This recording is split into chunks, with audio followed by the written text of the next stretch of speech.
नमस्कार। आज एप्रिल मास 1 तारिख बुधवार। चलतु संक्षेप देखा आज मुख्य खबर। आपणकर भल पाइबा स्वरूप लाइक कमेंट और शेयर करूँ। जदि चैनल नुआ तेज सब्सक्राइब कर बेल आइकन को क्लिक करूँ। तेज चलतु देखा आज प्रथम खबर।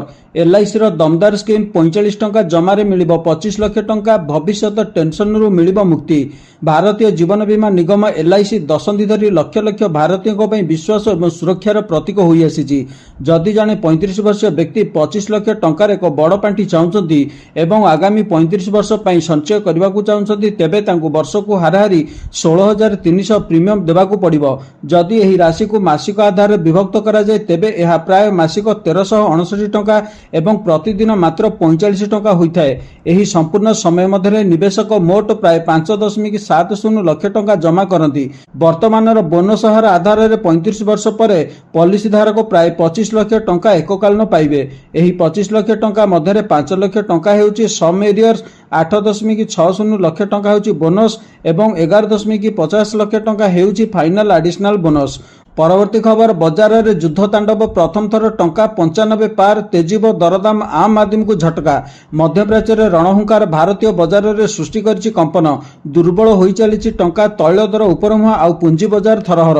एसबु मध्य अर्थनीति में घोटी आसिलाणी अनिश्चिततार कलाबादल। अमेरिका डॉलर तुलन आज भारतीय टंकार विनिमय मूल्य प्रथम थर 95 स्तर पार कर सारी। सोमवार 88 पैसा खसी 95.58 स्तर को आसी जाइछि भारतीय मुद्रा। ईरान सहित अमेरिका एवं इस्राएल युद्ध जो बजार में देखा अस्थिरता। मासक पाखापाखि 4% खसीगलानी टंका। चलित आर्थिक वर्ष में यह 10% रु अधिक दुर्बल हो जाइछि। टंका दुर्बल होगा द्वारा अर्थनीति में बड़ प्रभाव देखा मिल। प्रभावित हेबे आम आदमी। परवर्ती खबर। 23 देश को माडिला कोरोनार नुआ वेरिएंट सिकड़ा भाइरस। कौन भारत उपरे रही केते प्रभाव? आमे कौन संपूर्ण रूपे कोरोना भाइरस ठारू मुक्त होइचंती? हुए तो नुहे। जेतेबेले आमे अनुभव करछु जे सबकिछि स्वाभाविक होई गलानी सेतेबेले भाइरस एक नुआ रूप विश्वर द्वारदेश आघात करुछि।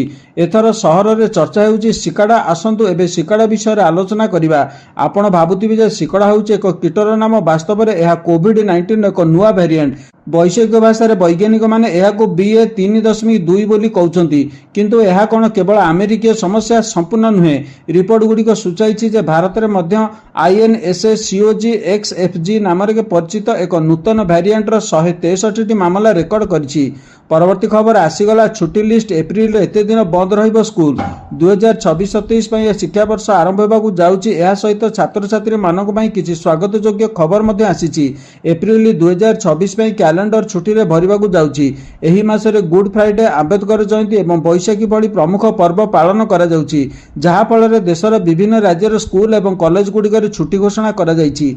एही वर्ष जेहेतु 3 एप्रिल शुक्रवार पड़े यह गुड फ्राइडे छुट्टी, तापर शनिवार जहाँ अधा दिन किंबा पूर्ण छुट्टी होई पारे एवं रविवार। फलस्वरूप स्कूल छात्र छात्री माने 3 दिनर निरंतर विरति उपयोग करिवे। सेहिपरि 14 एप्रिल मंगलवार आंबेडकर जयंती पालन करा जिवो। परवर्ती खबर। हरमुज उपरु कमिबो निर्भरता। आफ्रिकीय देशरू LPG किनिबो भारत। अमेरिका अपेक्षा 15 दिन शीघ्र मिलिबो गैस। ईरान अमेरिका युद्ध जोगु देश में गैस एवं तेल संकट उपजिछि। एभली स्थिति में LPG क्रय लगी भारत मध्यप्राच्य परिवर्ते विकल्प बजार ध्यान केन्द्रित करिछि। Indian Oil, Bharat Petroleum, Hindustan Petroleum एवं गेल भली कंपनी आफ्रिकीय देश अंगोलार राष्ट्रायत्त कंपनी सोनाल गोल्ड ठारू LPG आनिबा लगी आलोचना करुछंती। एक मीडिया रिपोर्ट मुताबक भारत गत किछि दिन हेब चुक्ति नहीं विचार करुछि। तेबे आलोचना एबे प्रारंभिक स्तर में रही। भारत यार 92% LPG उपसागरीय देश गुड़िकरू आमदानी करिथाए। केंद्र सरकार एभली निर्भरता कमाइबा को विचार करुछंती। परवर्ती खबर। 83,867 व्हाट्सएप अकाउंट ब्लॉक। केंद्र सौराष्ट्र मंत्रालय अपराध शाखा पक्षर 23,867 व्हाट्सएप अकाउंट एवं 3,962 स्काइप आईडी को ब्लॉक करा जाइछि। डिजिटल अरेस्ट जरिए साइबर अपराधी माने दैनंदिन संख्यादीय लोकों को कोटी कोटी टंका लुटुथुबारु मंत्रालय पक्षर एहाकु गुरुतर सह ग्रहण करा जाइछि। एही अभियान रे टेलीकम्युनिकेशन मंत्रालय, पुलिस एवं टेलीकॉम सेवा प्रदानकारी कंपनी को मध्य शामिल करा जाइछि। इतिमध्ये 8.45 लाख सिम कार्ड ब्लॉक करा जाइथिबा बेले 2.39 लाख मोबाइल IMEI नंबर को चिन्हट करा जाइछि। ऑनलाइन ठकेईर मेरुदंड भांगिबा को मंत्रालय पक्षर 827 संदेहजनक मोबाइल ऐप को निषिद्ध करा जाइछि। ପରବର୍ତ୍ତୀ ଖବର କାଗଜ ଯୋଗାଇବାରେ ବିଳମ୍ବ ଅଧାରେ ଅଟକିଛି ନବମ ଦଶମ ଶ୍ରେଣୀ ବହି ଛପା କାମ। ନବମ ଓ ଦଶମ ଶ୍ରେଣୀରେ ପାଠ୍ୟପୁସ୍ତକ ଛପା ଅଧା ରହିଛି। ଏବେ ସୁଦ୍ଧା ମାଧ୍ୟମିକ ଶିକ୍ଷା ପରିଷଦ ବୋର୍ଡ 8 ଲକ୍ଷ ପାଠ୍ୟପୁସ୍ତକ ଛପାଇ 316ଟି ବ୍ଲକ ପଏଣ୍ଟକୁ ପଠାଇଥିବା ବେଳେ ଆହୁରି ମଧ୍ୟ ବହି ପଠାଇବାର ଯୋଜନା ରହିଛି। ତେବେ ଏହି ଆବଶ୍ୟକୀୟ ବହି ଛପାଇବା ପାଇଁ textbook publication and marketing T P B M ବୋର୍ଡକୁ କାଗଜ ଯୋଗାଇ ଦେବାରେ ବିଳମ୍ବ କରୁଥିବାରୁ ଆବଶ୍ୟକ ପରିମାଣର ନବମ ଓ ଦଶମ ଶ୍ରେଣୀରେ ପାଠ୍ୟପୁସ୍ତକ ବୋର୍ଡ ପଠାଇବାରେ ବିଳମ୍ବ ହୋଇଛି। ସୂଚନାଯୋଗ୍ୟ ମାଧ୍ୟମିକ ପରିଷଦ ପକ୍ଷରୁ ନବମ ଓ ଦଶମ ଶ୍ରେଣୀରେ 12 ଖଣ୍ଡ ଲେଖାଏଁ ଜଣେ ଛାତ୍ର ପାଇଁ ମୋଟ 24 ଖଣ୍ଡ ପାଠ୍ୟପୁସ୍ତକ ଛପା ଯାଇଥାଏ। ଆସନ୍ତା ଶିକ୍ଷାବର୍ଷ ପାଇଁ ନବମ ଓ ଦଶମ ଶ୍ରେଣୀର ଛାତ୍ରଛାତ୍ରୀଙ୍କ ମାନଙ୍କ ପାଇଁ ବୋର୍ଡ 8 ଲକ୍ଷ ବହି ଛପାଇ ପଠାଇ ସାରିଥିଲେ ମଧ୍ୟ ଆହୁରି 1 ଲକ୍ଷ ବହି ଛପାଇବାର ବ୍ୟବସ୍ଥା ରହିଛି। ପରବର୍ତ୍ତୀ ଖବର ରାଜ୍ୟସଭାରେ ମୋଦି ସରକାରକୁ ଘେରିଲେ ଓଡ଼ିଶା ଏମ୍ପି କେନ୍ଦ୍ରୀକରଣ ବଢ଼ିଲେ ସମନ୍ୱୟ ନୁହେଁ ବଢ଼ିବ ସଂଘର୍ଷ। ରାଜ୍ୟସଭା ଏମ୍ପି ନିରଞ୍ଜନ ବିଶି କେନ୍ଦ୍ରୀୟ ସଶସ୍ତ୍ର ପୋଲିସ ବଳ ସାଧାରଣ ପ୍ରଶାସନ ବିଧେୟକ 2026 ଉପରେ ଚର୍ଚ୍ଚା କରି ବିଲ୍ରେ ବିଭିନ୍ନ ପ୍ରସଙ୍ଗରେ କଡ଼ା ଆପତ୍ତି ଉଠାଇଛନ୍ତି। ସେ କହିଛନ୍ତି ଯେ ବିଧେୟକଟି କେନ୍ଦ୍ରୀୟ ରିଜର୍ଭ ପୋଲିସ ବଳ, ସୀମା ସୁରକ୍ଷା ବଳ, ଭାରତ ତିବ୍ଦତ ସୀମା ପୋଲିସ ଓ କେନ୍ଦ୍ରୀୟ ଔଦ୍ୟୋଗିକ ସୁରକ୍ଷା ବଳ ମଧ୍ୟରେ ସମନ୍ୱୟ ବୃଦ୍ଧି କରିବା ଏବଂ ସରଳୀକରଣ କରିବାରେ ଗୁରୁତର ତ୍ରୁଟି ରହିଛି। ବିସି ଉଲ୍ଲେଖ କରିଛନ୍ତି ଯେ ରାଜ୍ୟ ପୋଲିସ ସହ ଅଭିଯାନ ସମୟରେ କମାଣ୍ଡ ଗଠନରେ ସ୍ପଷ୍ଟତା ନଥିବାରୁ ସମସ୍ୟା ସୃଷ୍ଟି ହେବ। ବିଧେୟକରେ ଆଧୁନିକ ସୁରକ୍ଷା ଚ୍ୟାଲେଞ୍ଜ, ମାଓବାଦ, ଆତଙ୍କବାଦ ଓ ସୀମା ପରିଚାଳନା ପାଇଁ ପ୍ରଯୁକ୍ତି, ସାଇବର କ୍ଷମତା ଓ ଆଧୁନିକ ସାଧନାରେ ଯଥେଷ୍ଟ ଗୁରୁତ୍ୱ ଦିଆଯାଇ ନାହିଁ। ପରବର୍ତ୍ତୀ ଖବର ଏଣିକି ତେଲ ଗ୍ୟାସ ଚୋରି କଲେ 14 ବର୍ଷ ଜେଲ୍, 3 କୋଟି ଜରିମାନା ଲାଗୁ ହେବ ଆତଙ୍କବାଦ ବିରୋଧୀ ଆଇନ। ତୈଳ ଏବଂ ଗ୍ୟାସ ସଂକଟ ମଧ୍ୟରେ ପାକିସ୍ତାନ ସରକାର ଏକ ବଡ଼ ନିଷ୍ପତ୍ତି ନେଇଛନ୍ତି। ତେଲ ଏବଂ ଗ୍ୟାସର ଅବୈଧ ମହଜୁଦ ଏବଂ ଚୋରିକୁ ଆତଙ୍କବାଦ କାର୍ଯ୍ୟ ଭାବରେ ବର୍ଗୀକୃତ କରାଯାଇଛି।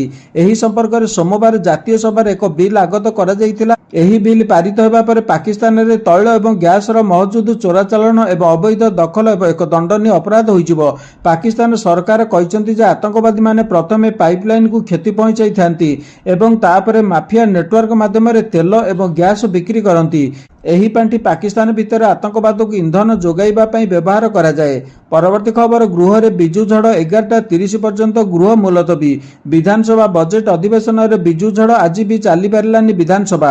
ବିଜୁ ବାବୁଙ୍କ ପ୍ରତି ନିଶିକାନ୍ତ ଦୁବେଙ୍କ ମନ୍ତବ୍ୟ ନେଇ ଗୃହ ମଧ୍ୟରେ ବିରୋଧୀ ସଦସ୍ୟମାନେ ପ୍ରବଳ ହଟ୍ଟଗୋଳ କରିଛନ୍ତି। ବିଜୁ ବାବୁଙ୍କ ପ୍ରତି ନିଶିକାନ୍ତ ଦୁବେଙ୍କ ମନ୍ତବ୍ୟ ନେଇ ପ୍ରଶ୍ନକାଳ ଆରମ୍ଭରୁ ବିଜେଡି ଓ କଂଗ୍ରେସ ସଦସ୍ୟମାନେ ପ୍ରବଳ ନାରାବାଜି କରିଛନ୍ତି। ସେପଟେ ଆଜି ଗୃହରେ 2026-27 ବ୍ୟୟ ମଞ୍ଜୁରୀ ବିଲ୍ ପାରିତ ହେବ। ପଞ୍ଚାୟତିରାଜ ଓ ପାନୀୟ ଜଳ ଯୋଗାଣ, ନଗର ଉନ୍ନୟନ, ଜଙ୍ଗଲ ଓ ପରିବେଶ ବିଭାଗ, ଗ୍ରାମ୍ୟ ଉନ୍ନୟନ, ଶ୍ରମ ଓ ନିୟୋଜନ ବିଭାଗର ପ୍ରଶ୍ନକାଳ ରହିଛି। ଏସ୍ସିବି ଅଗ୍ନିକାଣ୍ଡକୁ ନେଇ ବିରୋଧୀ 17 ତାରିଖରୁ ପ୍ରତିବାଦ କରି ସ୍ୱାସ୍ଥ୍ୟମନ୍ତ୍ରୀଙ୍କ ଇସ୍ତଫା ଦାବି କରି ଆସୁଛନ୍ତି, ଯାହାକୁ ନେଇ ବିଧାନସଭାର ଅଚଳାବସ୍ଥା ଜାରି ରହିଛି।